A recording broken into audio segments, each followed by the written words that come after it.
বিসিবির প্রস্তাবে সায় নেই আইসিসির, ভেন্যু নিয়ে অনড় দুই পক্ষ। টি-20 বিশ্বকাপ শুরুর আর এক মাসও বাকি নেই। এই সময়টাতে বাংলাদেশ ক্রিকেট দাঁড়িয়ে আছে এক অস্বস্তিকর পরিস্থিতিতে। সাম্প্রতিক সপ্তাহগুলোতে দ্বিতীয়বারের মতো বাংলাদেশ ক্রিকেট বোর্ড বিসিবি আন্তর্জাতিক ক্রিকেট কাউন্সিলকে চিঠি দিয়ে স্পষ্টভাবে জানিয়েছে, ভারতে গিয়ে টুর্নামেন্ট খেলতে তারা স্বস্তি বোধ করছে না। তাই বাংলাদেশের ম্যাচগুলো শ্রীলঙ্কায় সরিয়ে নেওয়ার অনুরোধ জানিয়েছে। কেন ভারতে অনুষ্ঠেয় টি-20 বিশ্বকাপে ম্যাচ খেলতে যাওয়া নিয়ে নিরাপত্তা আশঙ্কা রয়েছে সেটা পরিষ্কারভাবে জানিয়েছে বোর্ড। ভারতীয় সংবাদ মাধ্যম এনডিটিভি তাদের এক প্রতিবেদনে দাবি করেছে, বিসিবির নতুন দাবিতেও আরও একটি বিষয় নতুনভাবে যুক্ত হয়েছে।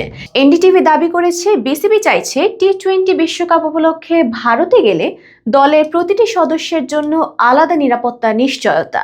এতে শুধু খেলোয়াড় নয়, কোচ, সাপোর্ট স্টাফ, কর্মকর্তা সবাই এর অন্তর্ভুক্ত। আইসিসি তাদের পূর্ণ নিরাপত্তা পরিকল্পনা তুলে ধরেছে এবং বিভিন্ন বিকল্প প্রস্তাব করেছে, তবে চূড়ান্ত সিদ্ধান্তের দায়িত্ব বিসিবির ওপরেই ছেড়ে দিয়েছে।